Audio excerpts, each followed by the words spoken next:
স্বৈরাচারী সরকার পতনের 1 মাস পূর্তি আজ। আহত নিহতদের স্মরণে শহীদি মার্চ করবে বৈষম্য বিরোধী ছাত্র আন্দোলন।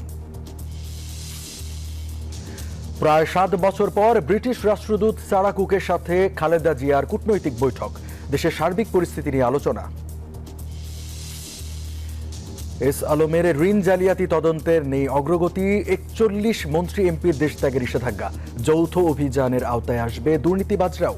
দুর্নীতি থেকে আরম্ভ করে অন্যায় অনিয়ম সবাই কিন্তু আইনের আওতায় আসবে।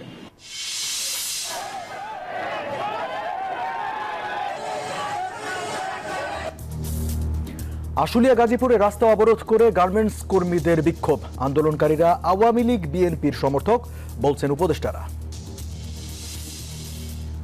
হত্যা মামলায় ডায়মন্ড ওয়ার্ল্ডের এমডি দিলীপ আগারওয়ালার 3 দিনের রিমান্ড, আশুলিয়ার ঘটনায় 8 দিনের রিমান্ডে সমালোচিত পুলিশ কর্মকর্তা। নির্বাচন ঘিরে তুঙ্গে কমলা ট্রাম্প প্রতিদ্বন্দ্বিতা, পেনসিলভেনিয়ায় বাইডেন কমলার যৌথ রথ, আর্লিংটনে হাতাহাতি হয়নি দাবি ট্রাম্পের। এবং মিথ্যা মামলায় মাশরাফি সাকিবকে অপদস্থ করা ঠিক না মত সাবেক ফুটবলার আমিনুলের, ক্রীড়াঙ্গনকে রাজনীতি মুক্ত রাখার পরামর্শ।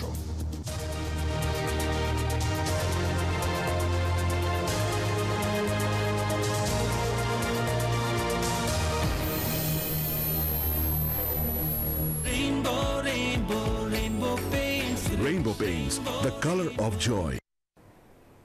স্বাগত নিউজ 24 রাত 12টার সংবাদে, সঙ্গে আছে আমি রঞ্জু ইফতেখার। দেখছিলেন বসুন্ধরাটি সংবাদ শিরোনাম।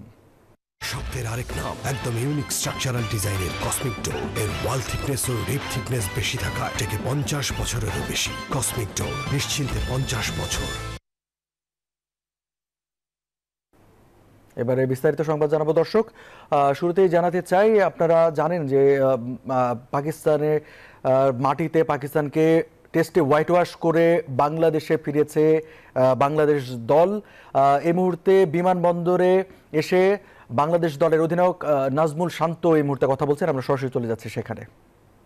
বিশ্বাস করছিলাম তারপরেও আমরা যে ভালো পজিশনে যাব বললে এটা ভুল হবে, ওই সময়টা আমরা সবাই নার্ভাস ছিলাম, বাট মিরাজ এবং লিটন এরকম পার্টনারশিপ করেছে, সো ওই অতটুকু বিশ্বাস ওই সময়টাতে ছিল। বাট যখন 1 ঘন্টা 1.5 ঘন্টা ওরা ব্যাটিং করে ফেলেছে, আস্তে আস্তে কিন্তু ড্রেসিং রুমের পরিবেশটা চেঞ্জ হয়েছে এবং ওই বিশ্বাসের জায়গাটা কিন্তু তখন আস্তে আস্তে ওপরের দিকে গিয়েছে এবং পরবর্তীতে দেখা গেছে যে দুইজন খুবই দলের জন্য দারুণ একটা পার্টনারশিপ করলো এবং আমরা ভালো একটা পজিশনে গেলাম।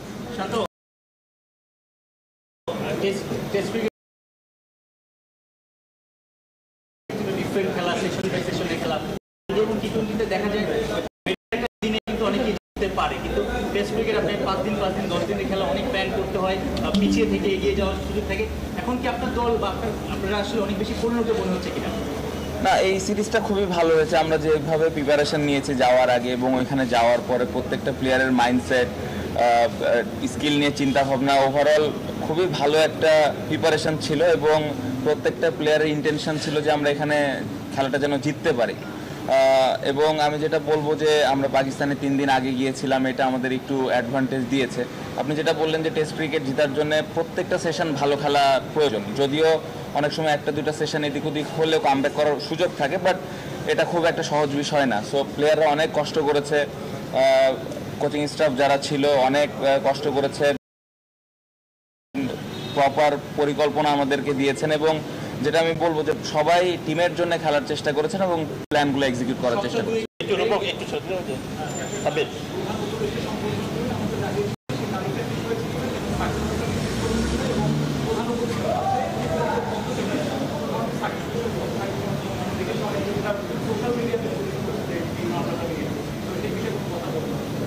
না, প্রধান উপদেষ্টার সাথে তো কথা হয়েছে, উনি দেখা করতে চেয়েছেন, যেটা আমি আগেও বলেছি।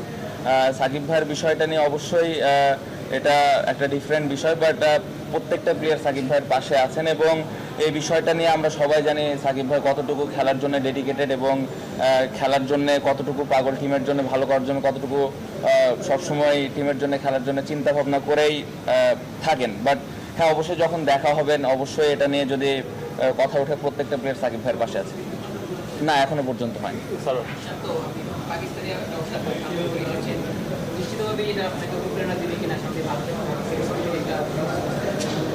অবশ্যই এরকম সিরিজ জিতলে তো কনফিডেন্স অবশ্যই প্রত্যেকটা প্লেয়ারের মধ্যে থাকবে এবং টিমেরও একটা কনফিডেন্স লেভেলটা উপরের দিকে থাকবে।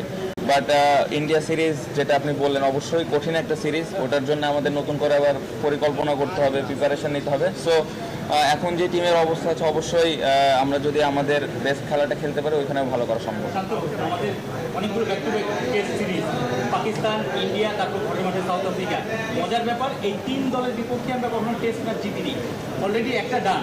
ইন্ডিয়া এবং সাউথ আফ্রিকার জন্য কি মেসেজ আপনার?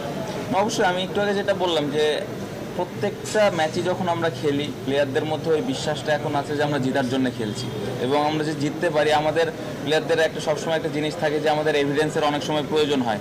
তো আমরা এই জিনিসটা এবার করতে পেরেছি এবং আমরা জানি যে আমরা যদি আমাদের বেস্ট ক্রিকেটটা খেলতে পারি, যে কোনো দলকে আমরা হারাতে পারবো। সো অবশ্যই খুব বেশি আউটকাম নিয়ে চিন্তা না করে আমরা যদি আমাদের প্রসেসটা ফলো করি, তাহলে আমার বিশ্বাস যে আমরা সামনে 2টা সিরিজও ভালো করবো। Last question please. দর্শক, দেশে ফিরে বাংলাদেশ ক্রিকেট দলের অধিনায়ক নাজমুল শান্ত কথা বলছিলেন গণমাধ্যম কর্মীদের সঙ্গে। আমরা সরাসরি ছিলাম সেখানে। যাচ্ছি অন্যান্য সংবাদে। স্বৈরাচারী সরকার পতনের আন্দোলনের 1 মাস পূর্তি আজ। আন্দোলনে আহত ও নিহতদের স্মরণে আজ শহীদি মার্চ কর্মসূচি পালন করবে বৈষম্য বিরোধী ছাত্র আন্দোলন। এছাড়াও আন্দোলনকে আরও সংগঠিত করতে শুক্রবার থেকে বিভাগীয় সফর শুরু করবেন সমন্বয়করা। গণহত্যার তদন্তে একটি ফ্যাক্ট ফাইন্ডিং কমিটিও করার কথা বলছেন তারা। সমন্বয়করা বলেন, গণহত্যার সাথে জড়িতদের বিচার নিশ্চিত করা হবে। নতুন করে ফ্যাসিবাদ ও দলদাস যাতে তৈরি না হয়, সেদিকে নজর রাখতে দেশবাসীর প্রতি আহ্বান জানিয়েছেন নেতারা।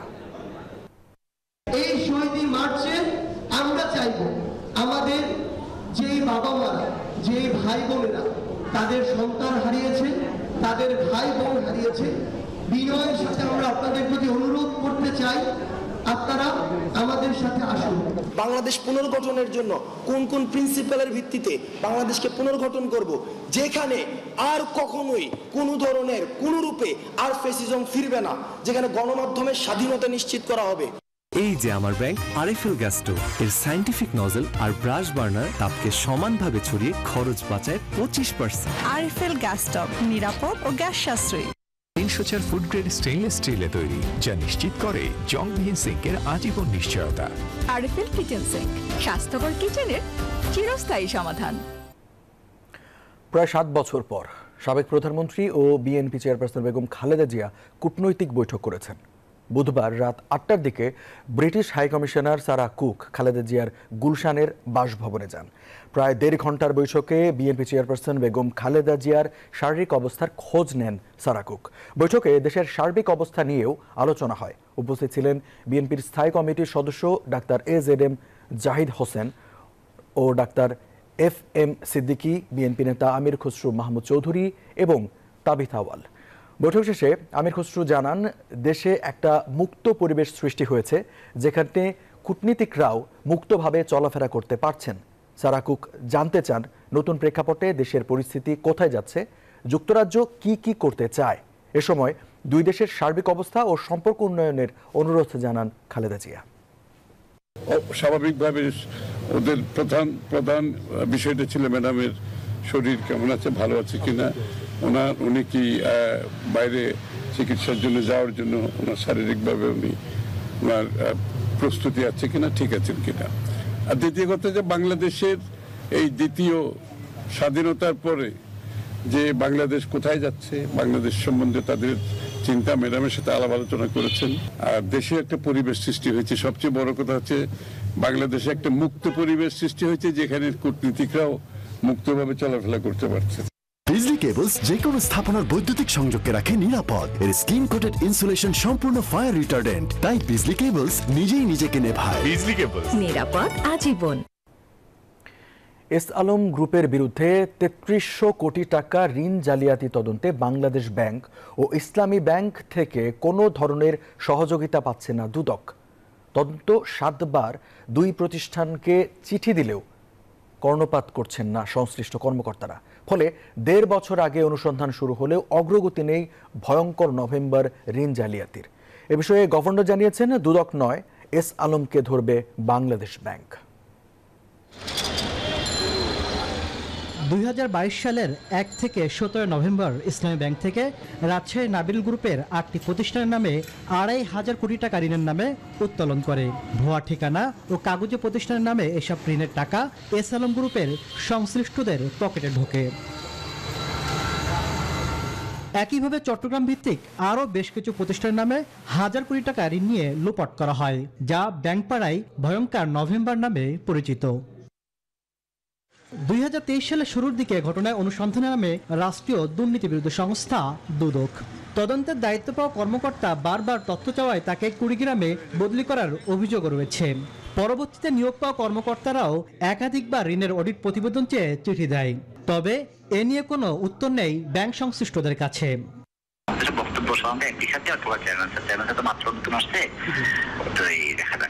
আমাদের ব্যাংক লুট করছে, আমরা এটাকে ধরবো।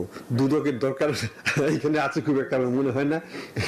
এটা তো ঘুষের কেস না, এটা ইয়ের কেস না, এটা ব্যাংক জালিয়াতির কেস। দুদক সচিব বলছেন, অনুসন্ধানকারী কর্মকর্তা প্রয়োজনে যে কোনো আইনি পদক্ষেপ নিতে পারবে। যারা ইনকোয়ারি করছে তাদের উপর নির্ভর করছে, ঠিক আছে। ওনারা যদি রেসপন্স না পান, পরবর্তী কার্যক্রম তারা কমিশনকে অবহিত করবেন। সেখানেও বিভিন্ন পদ্ধতি রয়েছে, সেটা ডিপেন্ড করে যে কার ক্ষেত্রে কখন রেসপন্স পাচ্ছে না, সেটারও একটা সময়সীমা আছে। গণ অভ্যুত্থানের পরবর্তী পরিস্থিতিতে এ অনুসন্ধানে গতি আসবে বলে আশা করছেন দুদক কর্মকর্তারা। তাসলিম তৌহিদ, নিউজ 24, ঢাকা। দুদকের আবেদনে বিগত আওয়ামী লীগ সরকারের প্রভাবশালী 41 জন মন্ত্রী এমপির দেশ ত্যাগে নিষেধাজ্ঞা দিয়েছে আদালত। এদিকে সচিবালয়ে পুলিশের আইজি জানিয়েছেন, যৌথ অভিযানের আওতায় আসবে দুর্নীতিবাজরাও, যা এরই মধ্যে সারা দেশে শুরু হয়েছে। ছাত্র জনতার তীব্র আন্দোলনে হাসিনা সরকারের পতনের পর গা ঢাকা দিয়েছেন আওয়ামী লীগ সরকারের মন্ত্রী উপদেষ্টারা। হাতে গোনা কয়েকজন মন্ত্রী গ্রেপ্তার হলেও অধিকাংশই পলাতক, আবার অনেকে এরই মধ্যে দেশ ছেড়ে ধরাছোঁয়ার বাইরে। তবে যারা এখনো গ্রেপ্তার হননি, সেই সব মন্ত্রী এমপি কিংবা তাদের পরিবারের দেশ ত্যাগ ঠেকাতে তৎপর দুদক। বুধবার সংস্থাটির আবেদনের প্রেক্ষিতে প্রভাবশালী 41 মন্ত্রী এমপির দেশ ত্যাগে নিষেধাজ্ঞা দিয়েছেন আদালত। এদিকে সচিবালয়ে স্বরাষ্ট্র উপদেষ্টার সাথে বৈঠকের পর পুলিশের আইজি মোহাম্মদ ময়নুল ইসলাম জানান, দুর্নীতিবাজদের বিরুদ্ধে অ্যাকশন চলবেই। মিসিং আর্মস যেগুলি আমাদের পুলিশ বাহিনী সহ প্রিজন, এসএসএফ, অন্যান্য যে সকল বাহিনীর এই অস্ত্র লুণ্ঠিত হয়েছে, সেই অস্ত্র উদ্ধারের জন্য আমরা যৌথ অভিযান শুরু করেছি। আমরা অ্যাকশন কিন্তু চলমান, এটা আছে। আপনি দেখেছেন যে আমাদের বাহিনীর 2 জন এক্স প্রধান, তারাও কিন্তু অ্যারেস্ট হয়েছে। তো যারা মামলার আসামি, যারা বিভিন্নভাবে বিভিন্ন রকম কার্যকলাপের সাথে জড়িত ছিল, যারা এই দুর্নীতি থেকে আরম্ভ করে অন্যায় অনিয়ম, সবাই কিন্তু আইনের আওতায় আসবে। এদিকে অবৈধ অস্ত্র উদ্ধারে শুরু হয়েছে যৌথ অভিযান। যারা পুলিশের লুট করা অস্ত্র জমা দেননি, তাদের বিরুদ্ধে এই অভিযান বলে জানা গেছে।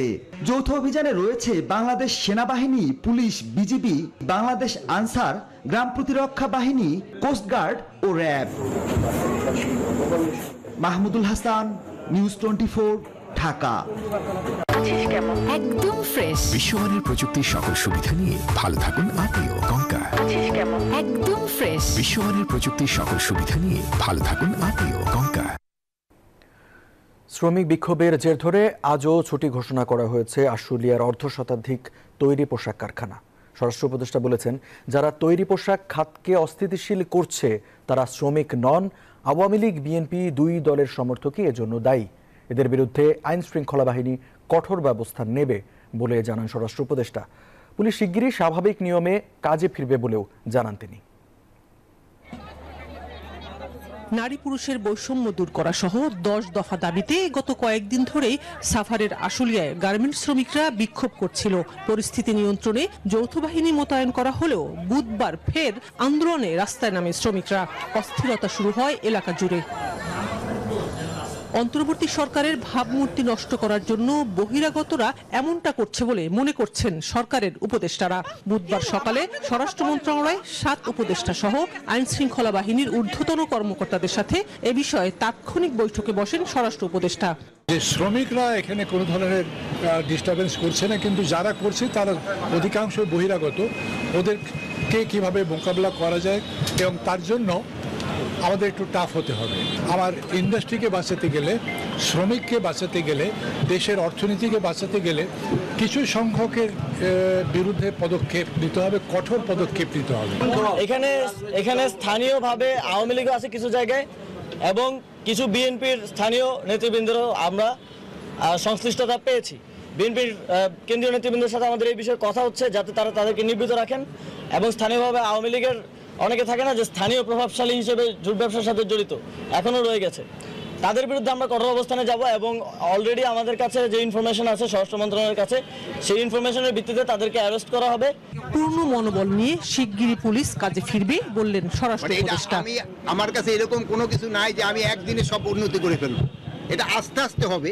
যেহেতু তাদের আপনারা যেটা আইডেন্টিফাই করছেন কারেক্ট, বাট আমি তো একদিনে এটা কিছু পারবো না, আপনারা আমাকে সময় দিতে হবে, আস্তে আস্তে আমি এটা ব্যবস্থা নিচ্ছি। বৈঠকে আরো উপস্থিত ছিলেন আইন উপদেষ্টা ডক্টর আসিফ নজরুল, মৎস্য প্রাণী সম্পদ উপদেষ্টা ফরিদা আক্তার, শিল্প উপদেষ্টা আদিলুর রহমানও। শানাজি ইয়াসমিন, নিউজ 24, ঢাকা। তেজগাঁও কার্যালয়ে অন্তর্বর্তী সরকারের প্রধান উপদেষ্টা ডক্টর মোহাম্মদ ইউনূসের সঙ্গে বৈঠক করেছেন সচিবরা। বেলা 11:30টায় তেজগাঁওয়ে প্রধান উপদেষ্টার কার্যালয়ে এই বৈঠক শুরু হয়। গত 8ই আগস্ট ডক্টর ইউনূসের নেতৃত্বাধীন অন্তর্বর্তীকালীন সরকার গঠনের পর এই প্রথমবারের মতো সচিবদের সঙ্গে বৈঠক করেন সরকার প্রধান। জানা গেছে, সাধারণত সচিব সভায় কয়েকটি নির্ধারিত গুরুত্বপূর্ণ এজেন্ডার বাইরেও দেশের সার্বিক পরিস্থিতি নিয়ে আলোচনা হয়।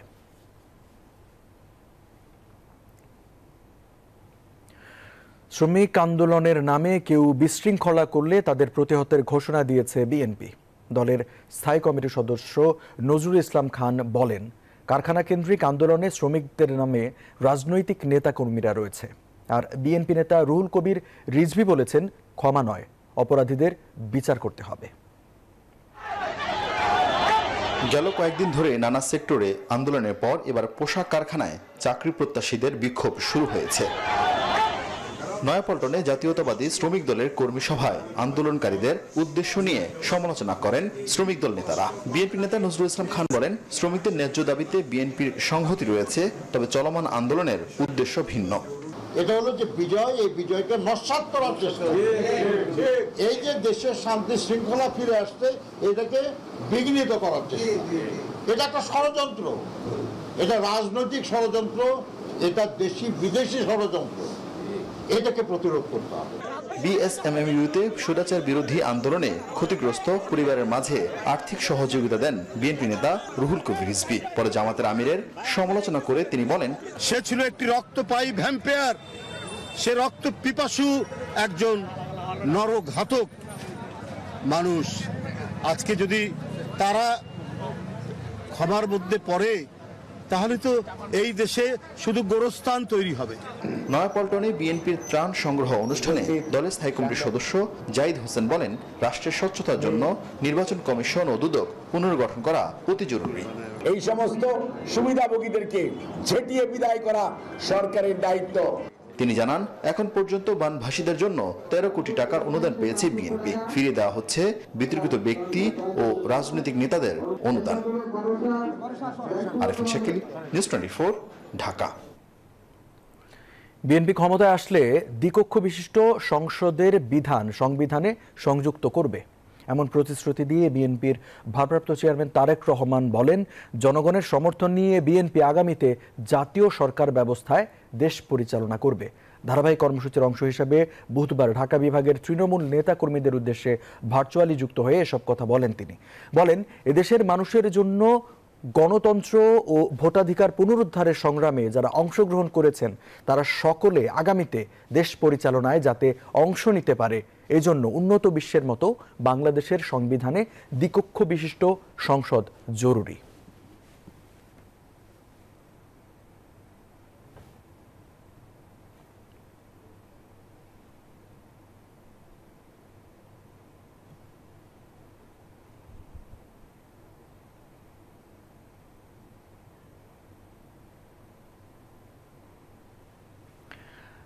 ডায়মন্ড ওয়ার্ল্ডের এমডি দিলীপ কুমার আগরওয়ালাকে 3 দিনের রিমান্ড দিয়েছে আদালত। বাড্ডা থানায় করা একটি হত্যা মামলায় তাকে গ্রেপ্তার দেখিয়ে আদালতে হাজির করে 7 দিনের রিমান্ড চায় পুলিশ।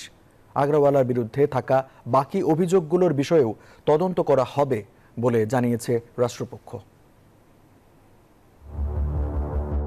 বাংলাদেশের একটি রহস্যময় চরিত্র দিলীপ কুমার আগরওয়ালা।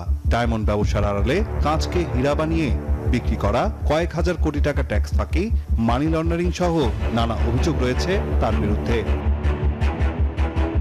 গেল রাতে গুলশানের বাসা থেকে তাকে গ্রেফতার করে র্যাব। এরপর রাতেই বাড্ডা থানায় হস্তান্তর করা হয়। দুপুরে একটি হত্যা মামলায় গ্রেফতার দেখিয়ে দিলীপ আগরওয়ালাকে আদালতে হাজির করে 7 দিনের রিমান্ড চায় পুলিশ। শুনানি শেষে আদালত তার 3 দিনের রিমান্ড মঞ্জুর করেন। টিয়ার শেলে অনেক মানুষ নিহত হয়েছে, গুলিতে নিহত হয়েছে। এই গুলিগুলো কিভাবে আসছে, উনি কিভাবে রাষ্ট্রীয় দোসরদের পৃষ্ঠপোষকতায় এই ধরনের ভূমিকা রেখেছেন, এর জন্য ওনার এই রিমান্ডটা এই সময় অত্যন্ত জরুরি। যার জন্যই বিজ্ঞ আদালত, রাষ্ট্রপক্ষে আমরা যারা আইনজীবীরা সহযোগিতা করেছি তাদের বক্তব্য শুনে, প্রসিকিউশনের বক্তব্য শুনে বিজ্ঞ আদালত সন্তুষ্ট হয়ে আজকে 3 দিনের রিমান্ড মঞ্জুর করেছেন। তবে অসুস্থ থাকায় রিমান্ড বাতিল চায় আসামি পক্ষের আইনজীবী। দাবি করেন তিনি এ মামলায় সম্পৃক্ত নয়, তাকে হেনস্থা করতেই এমন মামলা। আসামি অসুস্থ, এই দুটো গ্রাউন্ডে মূলত রিমান্ড বাতিলের জন্য সাবমিশন রেখেছি।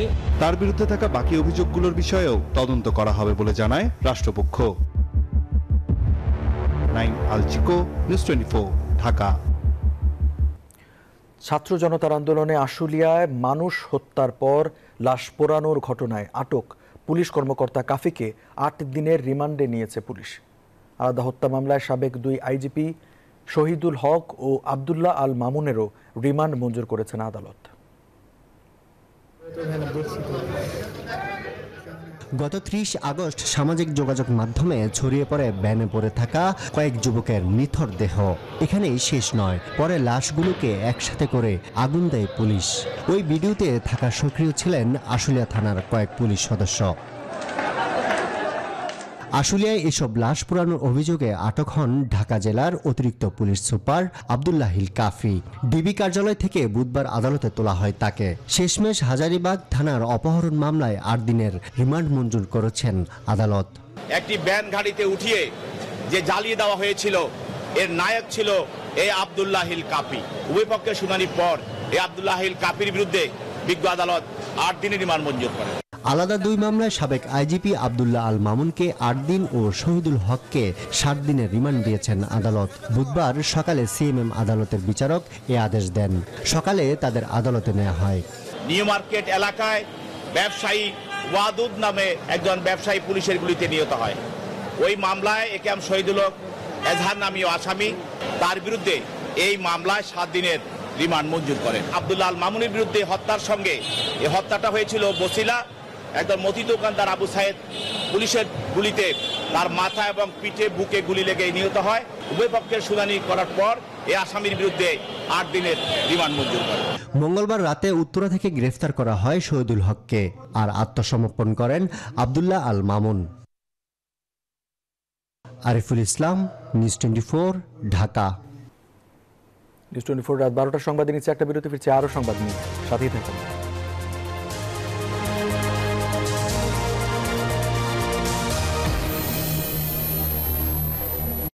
নুডলস খান নাই? তাহলে তো নুডলসই খান নাই। নুডলস খান নাই তো নুডলসই খান নাই।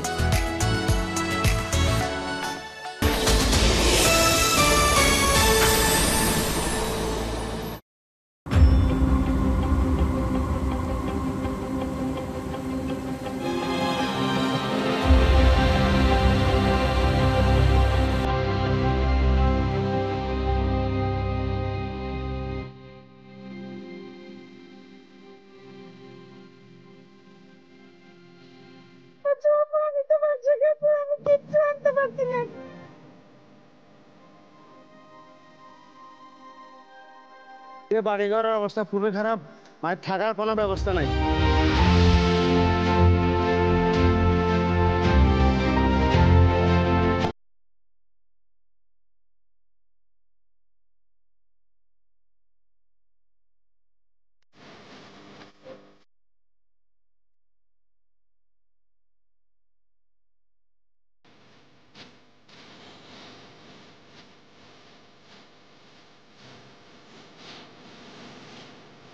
ফেসবুকে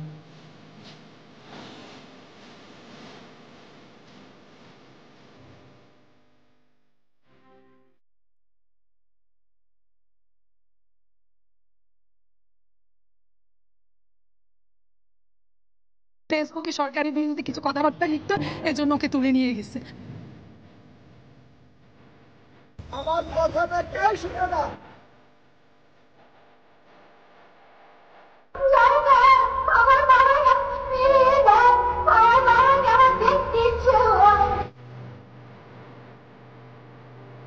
আমি আমার মেয়ের হাত তুলে আরেকবার ধরতে চাই।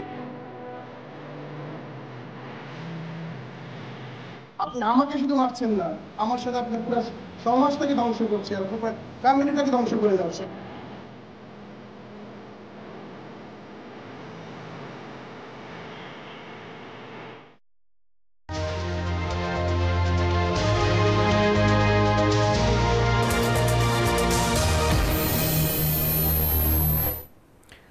স্বাগত আরেকবার দেখছেন নিউজ 24 রাত 12টার সংবাদ।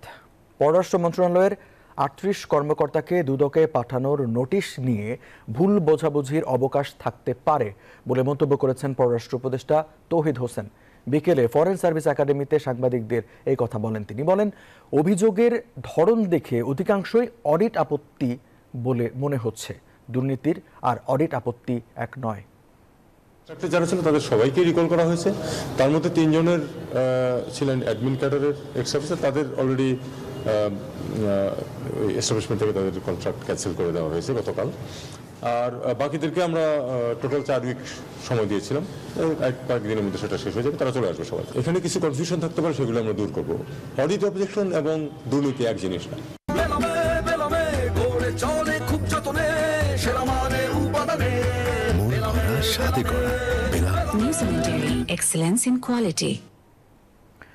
রাজনীতিকরণ ও দুর্নীতির কারণে বিপর্যয়ের মুখে দেশের জ্বালানি খাত।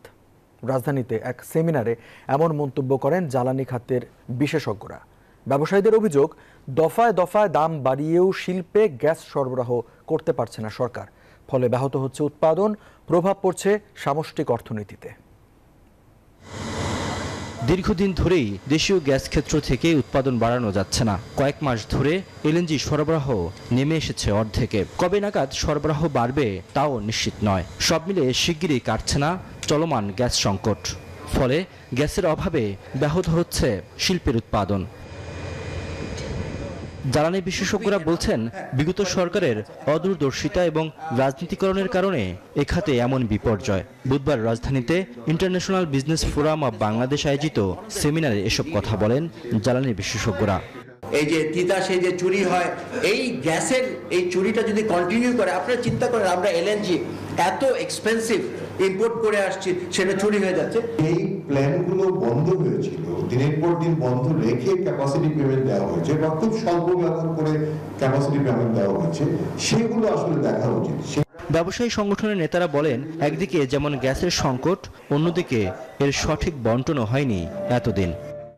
আমি 2015 সাল থেকে 2024 সাল পর্যন্ত আমাদের গ্যাসের মূল্য বৃদ্ধি পেয়েছে 260%।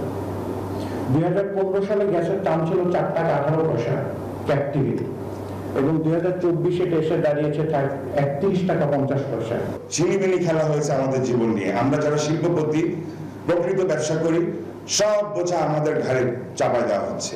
ব্যবসায়ীদের স্বার্থ বিবেচনা না করে বিগত সরকারের আমলে দায়িত্বশীলদের পকেট ভারী করা হয়েছে বলেও অভিযোগ করেন ব্যবসায়ীরা। একটা সেঞ্চুরি করে দিল, তাকে একটা পাওয়ার প্ল্যান্ট উপহার দিল। রিয়াদ সুমন, নিউজ 24, ঢাকা।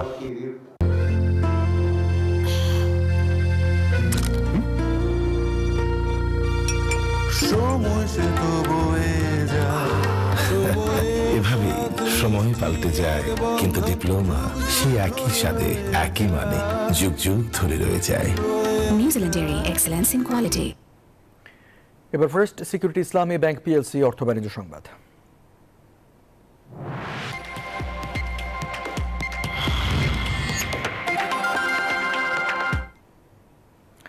পাচার করা অর্থ দেশে ফিরিয়ে আনতে সর্বোচ্চ চেষ্টা করবে বাংলাদেশ ব্যাংক।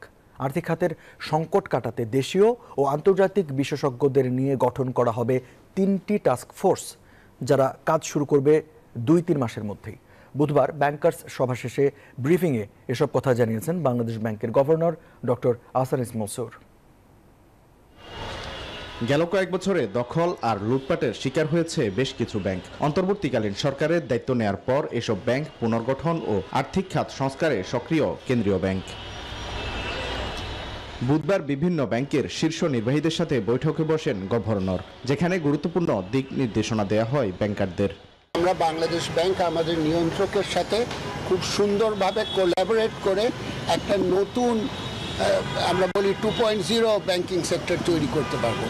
মূল্যস্ফীতি বাড়ার শঙ্কায় দুর্বল ব্যাংকগুলোকে টাকা ছাপিয়ে আর ঋণ দেবে না কেন্দ্রীয় ব্যাংক। তবে কিভাবে খাদের কিনারায় থাকা এসব প্রতিষ্ঠানকে তারল্য সহায়তা দেওয়া হবে সেটি বাতলে দেন গভর্নর।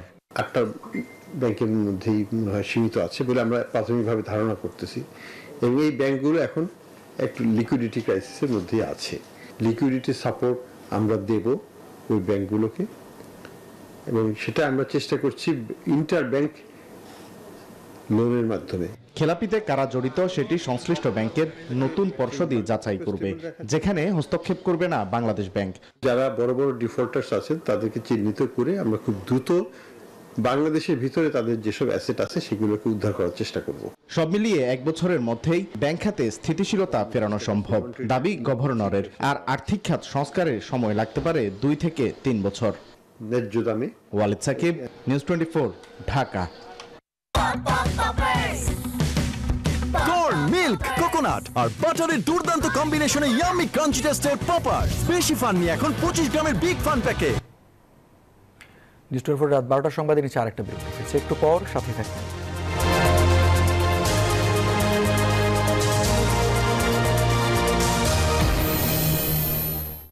নুডলস খান নাই? তাহলে তো নুডলসই খান নাই। নুডলস খান নাই তো নুডলসই খান নাই।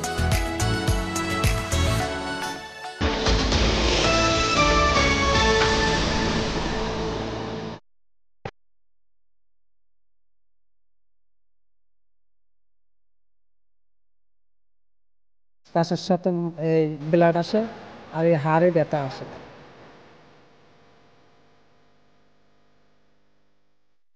আঙুল পুরো অভ্যাস হয়ে রয়েছে, হাতের ভিতরে অজস্র পুলেট আছে।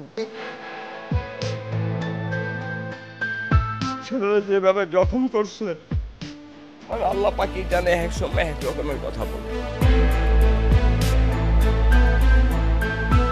ওরা গুলি করতে থাকলো, আমরা আরো বেশি সামনে আগে যত মানুষের যতই করছে সবাই যেন বিচার করে সরকার। স্বাধীন বাংলাদেশ, আমরা স্বাধীনভাবে বেঁচে থাকতে চাই।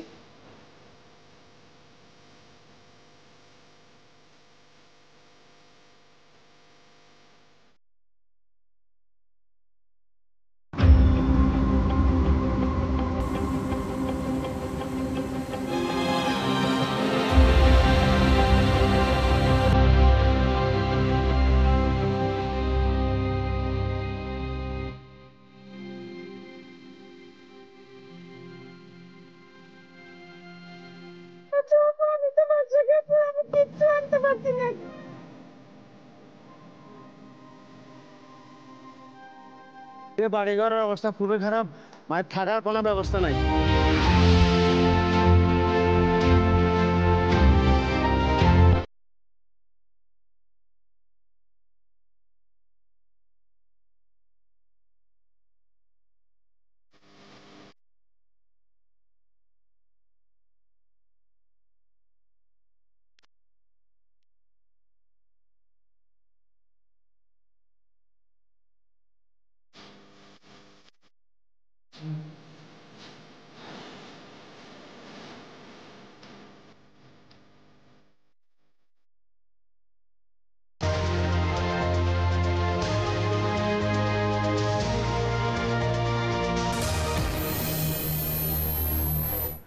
স্বাগত আরেকবার দেখছেন নিউজ 24 রাত 12টার সংবাদ। দেশের সারের চাহিদা বছরে 68 লাখ মেট্রিক টন, কিন্তু উৎপাদন হয় মাত্র 18 লাখ মেট্রিক টন। চাহিদার যোগান দিতে সার আমদানির সিদ্ধান্ত নিয়েছে সরকার। সচিবালয়ে ক্রয় সংক্রান্ত ও অর্থনৈতিক বিষয় সংক্রান্ত উপদেষ্টা পরিষদের বৈঠক শেষে একথা জানিয়েছেন অর্থ ও বাণিজ্য উপদেষ্টা। আজকে যেটা করলাম আমরা কতগুলি সার আমরা অ্যাপ্রুভ করেছি, খুব তাড়াতাড়ি আসবে। একটা আপনার কাফকো থেকে আসবে স্পেশাল, আমরা কাফকো নিজেরা এসে বললে কদিনের পরে পেয়ে যাবেন। আর আরও দুইটা আসবে বাইরের থেকে, তো দ্রুত অলরেডি এসে হয়ে যেত সার। আমাদের বড় সিজনটা যদি না আমনদারটা যদি ধরতে পারি না তো বড় ধরবো, তবে যার রিকোয়ারমেন্ট এগুলো রীতিমতো ফুল। আর একটা এটা তো একবার না, প্রত্যেক সপ্তাহে একসাথে পরপর আসতে থাকবে, একবারে তো আনতে যাবে না। আমি এই চেয়ারে বসবো না। বাচ্চু ভাই, এই চেয়ারকে ভয় পেও না। ডেন্টিস্টের পরামর্শে নাও নতুন কোলগেট অ্যাক্টিভ সোল, যা দাঁতের সমস্যা শুরু হওয়া মাত্রই থামিয়ে দেয়। না থাকবে ব্যথা, না থাকবে ভয়। আইএফআইসি ব্যাংকের পরিচালনা পর্ষদ ভেঙে দিয়েছে বাংলাদেশ ব্যাংক। একই আদেশে 4 স্বতন্ত্র পরিচালক সহ 2 পরিচালক নিয়োগ দিয়ে নতুন পরিচালনা পর্ষদ গঠন করা হয়েছে। কেন্দ্রীয় ব্যাংকের আদেশে বলা হয়, আমানতকারী ও ব্যাংকের স্বার্থ সংরক্ষণ ও সুশাসন নিশ্চিতে ব্যাংকের পরিচালনা পর্ষদ ভেঙে নতুন পর্ষদ গঠন করা হয়েছে।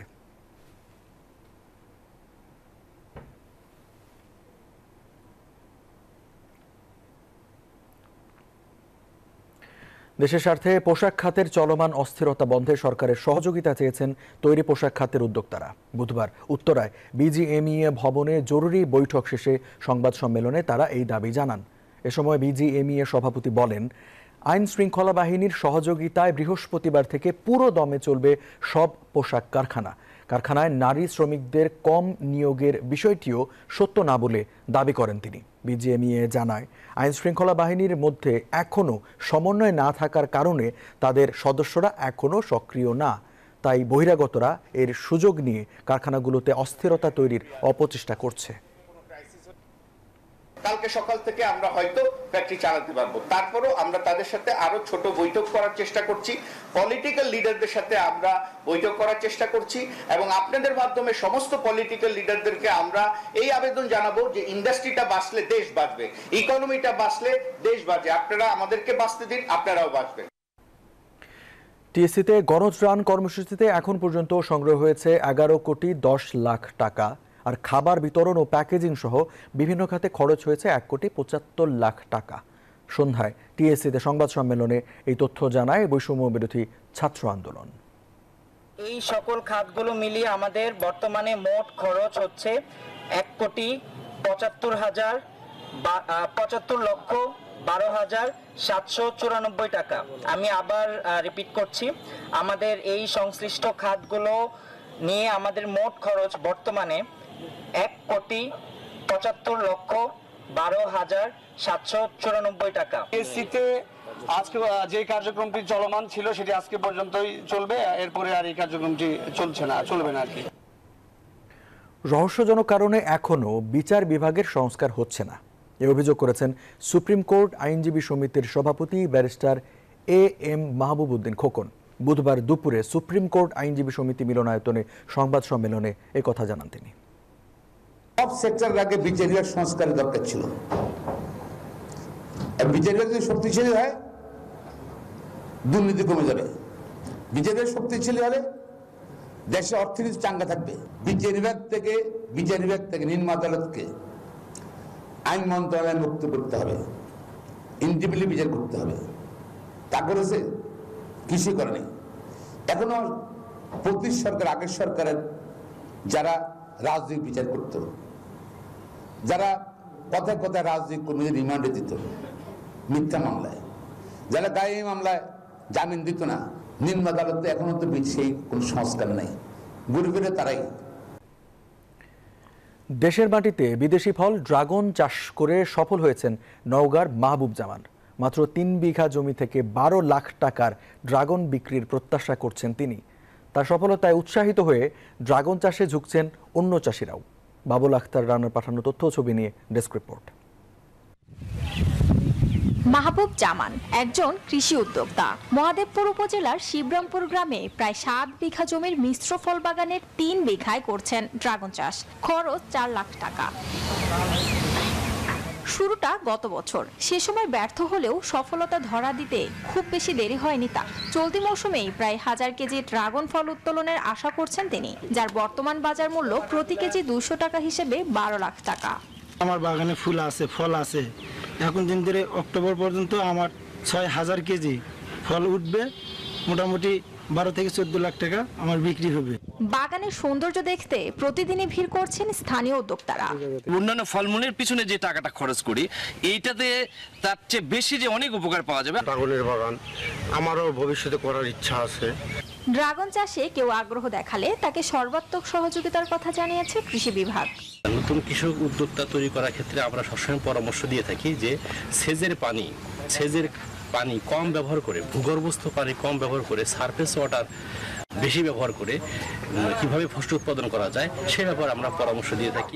ড্রাগন চাষের পাশাপাশি ওই বাগানে বাকি 4 বিঘায় বিভিন্ন জাতের পেয়ারা বাগান রয়েছে। Desk report, news 24। চাঁপাইনবাবগঞ্জে মাত্র 2,500 টাকার জন্য বাদল আলী নামে এক রিকশা চালককে পিটিয়ে হত্যার অভিযোগ উঠেছে। বুধবার দুপুর 2টার দিকে সদর উপজেলার রানীহাটি ইউনিয়নের চামা গ্রামে এই ঘটনা ঘটে। পুলিশ জানায়, প্রায় মাসখানেক আগে বাদলের 12 বছরের শিশু সন্তান এই এলাকার মাইনুদ্দিনের বাড়িতে কাজ করে। তখন কাজের টাকা না দিলে তার পিতা রিকশা চালক বাদল ছেলের পাওনা 2,500 টাকা চাইতে গেলে তাকে বাড়ির ভেতরে নিয়ে পিটিয়ে হত্যা করা হয়। জড়িতদের দ্রুত আইনের আওতায় আনার চেষ্টা চলছে বলেও জানায় পুলিশ।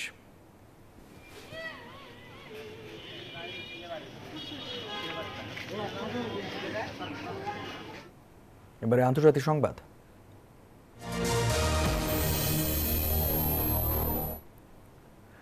আগামী 5 নভেম্বরের মার্কিন প্রেসিডেন্ট নির্বাচন ঘিরে তুঙ্গে রয়েছে কমলা হ্যারিস ও ডোনাল্ড ট্রাম্পের প্রতিদ্বন্দ্বিতা।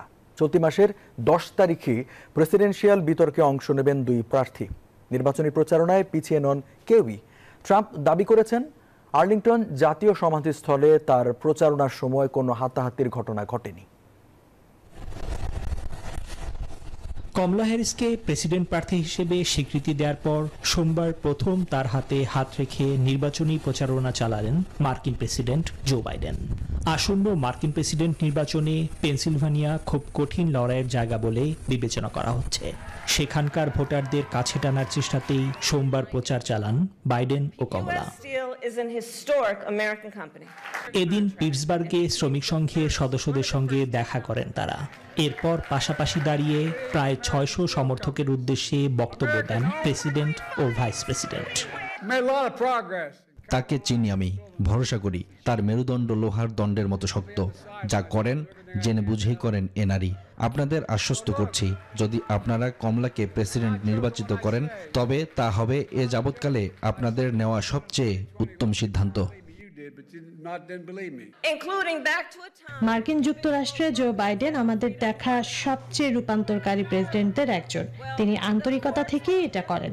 সত্যি বলতে মার্কিন ইতিহাসের সবচেয়ে শ্রমিক সংঘ বান্ধব হওয়ায় আমরা গর্ববোধ করি। এদিকে সম্প্রতি আর্লিংটনের জাতীয় সমাধিক্ষেত্রে নির্বাচনী প্রচার চালাতে গিয়ে বিতর্কের মুখে পড়েন ডোনাল্ড ট্রাম্প। রাজনীতির স্বার্থে তিনি পবিত্র ভূমির অসম্মান করেছেন বলে মন্তব্য করেন কমলা হ্যারিস। তবে সেদিন প্রচারণার সময় কোনো হাতাহাতি বা বিবাদের ঘটনা ঘটেনি বলে মঙ্গলবার দাবি করেছেন সাবেক মার্কিন প্রেসিডেন্ট। সবকিছুই কমলার মনগড়া গল্প বলে অভিহিত করেন তিনি। চালিয়ে যাচ্ছেন জোর প্রচারণা। নিবিড় আমিন, নিউজ 24। নিউজ 24 রাত 12টার সংবাদে নিচ্ছে আরেকটা বিরতি। ফিরছে একটু পর, সাথেই থাকুন।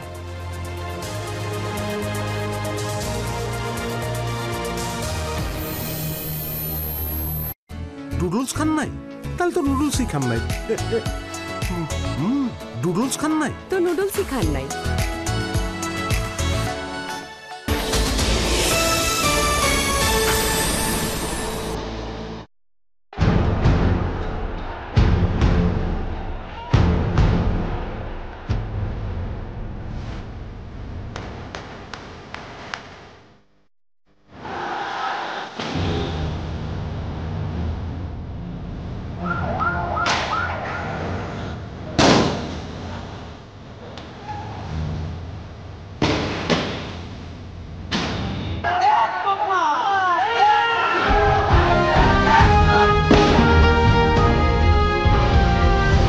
প্রধানমন্ত্রী পদত্যাগ করেছেন। সেই সন্ত্রাসের রাজত্বের অবসান ঘটল। শেখ হাসিনা পালিয়েছে।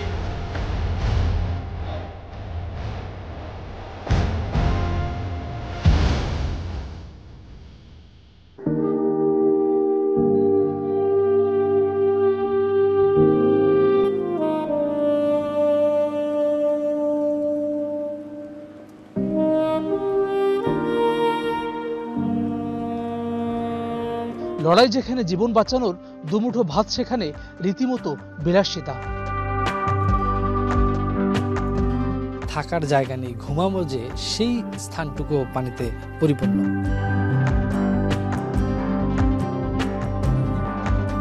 ঘর সেচছেন, সেখানে থাকার ব্যবস্থা করেছেন, আবার নতুন করে বাঁচার স্বপ্ন দেখছেন।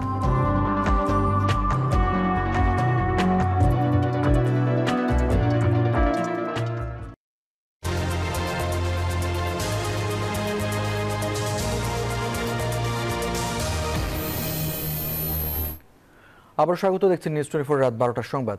এবার জানাবো খেলার সংবাদ।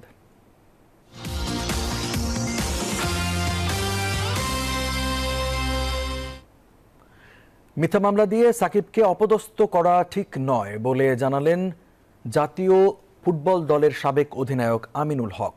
স্বাধীনভাবে খেলোয়াড়রা মাঠে পারফর্ম করতে পারায় রেজাল্ট আসছে বলেও মন্তব্য করেন তিনি। ক্রীড়াঙ্গনকে রাজনীতি মুক্ত রাখার আহ্বান জানান তিনি। শুভদেব নাথের রিপোর্টে বিস্তারিত। পাকিস্তান সিরিজের মাঝেই সাকিবের বিরুদ্ধে হত্যা মামলায় তোলপাড় সারা দেশ। বৈষম্য বিরোধী আন্দোলনের সময়কালে রুবেল হত্যা মামলায় আসামি করা হয় তাকে। এরপর আইন উপদেষ্টা আসিফ নজরুল বলে ফুটবল দলের অধিনায়ককে গ্রেপ্তারের কথা। এটাও তো আওয়ামী লীগই শুরু করেছিল, ঠিক না? আপনার আমিনুল যে ফুটবলার, সাকিব তো আর বাংলাদেশ রাষ্ট্রের জন্য কিছু বয়ে আনে নাই, সাকিব নিজে অনেক কিছু অর্জন করেছে। আওয়ামী লীগের রাজনীতিতে জড়ানো মাশরাফি ও সাকিবকে নিয়ে মুখ খুললেন আমিনুল হক। আর অ্যাজ এ ফুটবলার হিসেবে আমি চাই না যে আমাদের স্পোর্টসম্যান যারা দেশের পক্ষে খেলেছে তাদেরকে এইভাবে কোনো হয়রানি করা হোক। সাফ অনূর্ধ্ব 20 দলের ট্রফি জয়ের পর ক্রিকেটে পাকিস্তানকে হোয়াইট ওয়াশ করে টাইগাররা। খেলোয়াড়রা স্বাধীনভাবে খেলতে পারায় সাফল্য এসেছে মনে করেন আমিনুল। পাপন সাহেবের সাথে আমাদের যে সাকিব কিংবা অনেক প্লেয়ারদের যেভাবে তামিম ইকবাল অনেকের সাথে কিন্তু দেখি যে বিভিন্ন রকম ঘটনা ঘটেছে এবং সেটি কিন্তু তার স্বৈরাচারী মনোভাব প্রকাশেরই বহিঃপ্রকাশ, আর কিছুই না। তা আমরা চাই যে বাংলাদেশের মানুষ এবং ক্রীড়াঙ্গনের যারা খেলোয়াড় রয়েছেন তারা আজকে স্বাধীনভাবে মুক্ত। ক্রীড়াঙ্গনকে রাজনীতি মুক্ত রাখতে নিয়মিত যোগাযোগ করা হচ্ছে যুব ও ক্রীড়া উপদেষ্টার সঙ্গে। বিসিবি থেকে পাপন সরলেও বাফুফে থেকে সভাপতির পদ ছাড়েননি কাজী সালাউদ্দিন। তাকে মানসিক বিকারগ্রস্ত বলে আখ্যা দিলেন তিনি। আমার কাছে মনে হয়েছে যে তিনি সুস্থ মানুষ নন, তার বিরুদ্ধে ব্যাপক দুর্নীতির অভিযোগ রয়েছে। খেলাধুলার উন্নয়নে সবসময় পাশে থাকতে চান। কখনো যুব ও ক্রীড়ামন্ত্রীর দায়িত্ব পেলে ক্রীড়াঙ্গনকে ব্যাপকভাবে ঢেলে সাজানোর কথা জানিয়েছেন জাতীয় দলের সাবেক অধিনায়ক। শুভদেব নাথ, নিউজ 24, ঢাকা। পাকিস্তানের সাথে ঐতিহাসিক সিরিজ জয়ে অধিনায়ক শান্তর তাৎক্ষণিক সিদ্ধান্তগুলো বেশ কাজে এসেছে বলে মনে করেন জাতীয় দলের ক্রিকেটার জাকের আলী। টাইগারদের এমন পারফরমেন্সে লোকাল কোচদের অবদান রয়েছে বলছেন ক্রিকেট কোচ সোহেল ইসলাম। আর শান্তর অধিনায়কত্বের প্রশংসা করেছেন সাবেক বোর্ড পরিচালক খন্দকার জামিল। সাদা পোশাকে পাকিস্তানকে এভাবে উড়িয়ে দিবে টাইগাররা তা হয়তো ভাবেননি অনেকেই, কিন্তু মাঠের ক্রিকেটে নিজেদের নতুন রূপে চিনিয়েছেন শান্ত বাহিনী। পাকিস্তানের বিপক্ষে টেস্ট জয়ের ক্ষেত্রে একটা দল হয়ে খেলার যে সুফল তা পেয়েছে বাংলাদেশ। মাঠে শান্তর অধিনায়কত্ব ছিল দেখার মতো বলছেন বিসিবির সাবেক পরিচালক খন্দকার জামিল।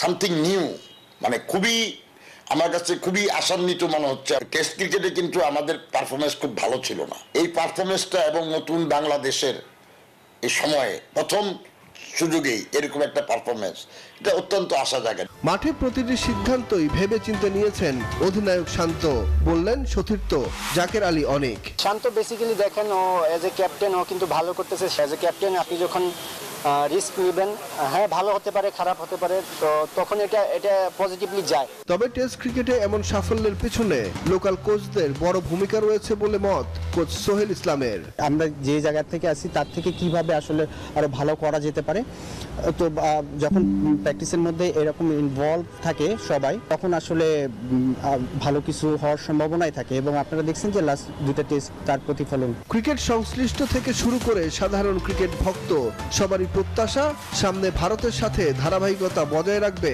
বাংলাদেশ। সুখন সরকার, নিউজ 24, ঢাকা।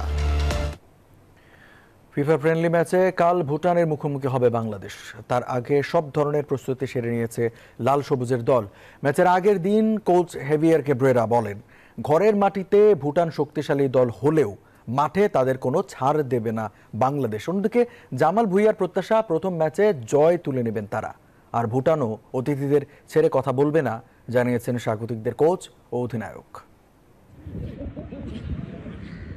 যে ভুটানের সাথে হেরে 8 বছর আগে আন্তর্জাতিক ফুটবল থেকে নির্বাসনে যেতে হয়েছিল বাংলাদেশের, আবারও সেই প্রতিপক্ষের সামনেই লাল সবুজরা পাহাড়ি আবহাওয়ায় মানিয়ে নিতে ম্যাচের বেশ কিছুদিন আগেই ভুটান গিয়ে নিজেদের প্রস্তুতিটা ভালোভাবে সেরেছে জামাল ভুঁইয়ার দল।